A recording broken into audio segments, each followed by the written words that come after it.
قلوب العارفين بنور معرفته وأثبت فؤاد أنبيائه وأوليائه بقصص الأنبياء والمرسلين وأكمل إيمان المسلمين والمؤمنين بولاية علي أمير المؤمنين عليه السلام.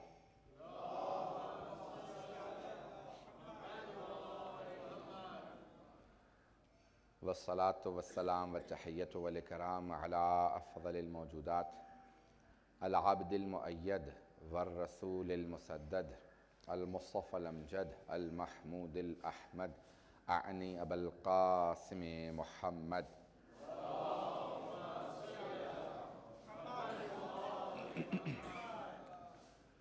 وعلى روحه ونفسه وساحره ووسيه سيد الأتقياء والأصفياء مولى الموالي إمام المتقين علي بن أبي طالب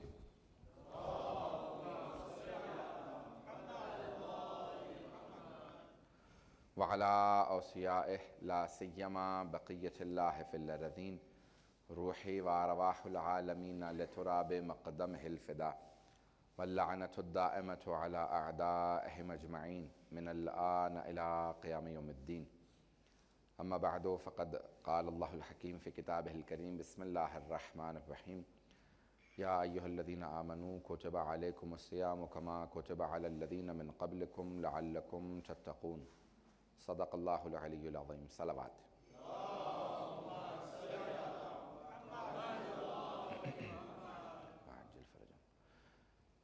Every ibadah that Allah subhanahu wa ta'ala has prescribed, it has a reason. Everything that has been forbidden has a reason.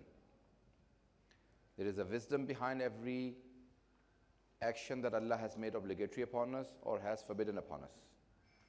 Many times we can get to the philosophy or the wisdom behind an action or a deed, an obligation, and sometimes we cannot reach the obligation or the wisdom behind that obligation. I'll give you a few examples. From the beginning of Islam, the Sharia said that if a dog licks a pot, then it is an obligation to wash that pot 3 times. And the first time you must mix some dust or some earth like sand or earth with water and then wash it. When Amir al-Mu'minin Ali ibn Abi Talib was asked,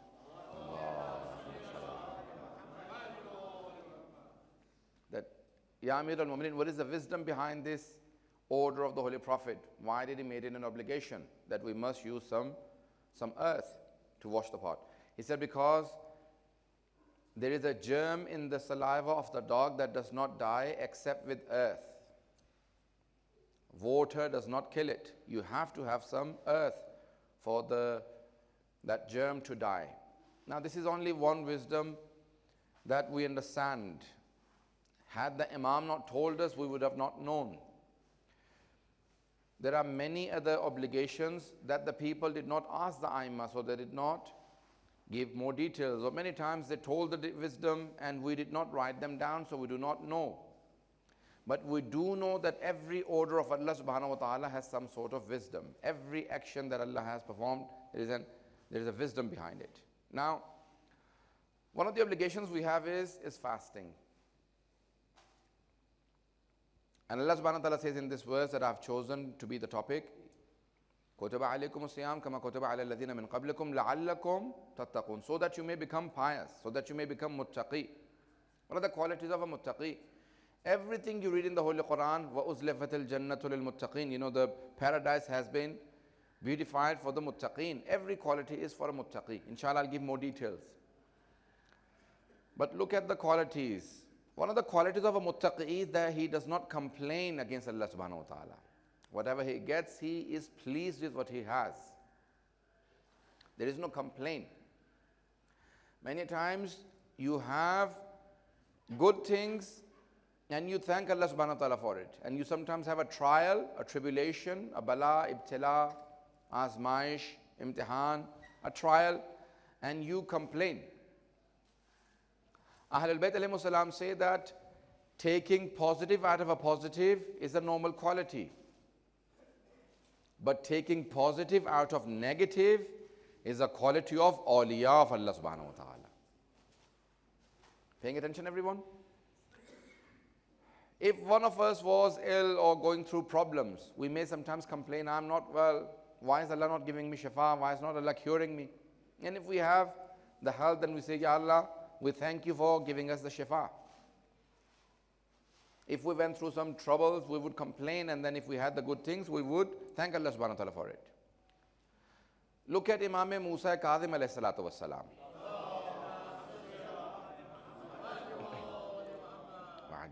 I want everyone to pay attention to this point.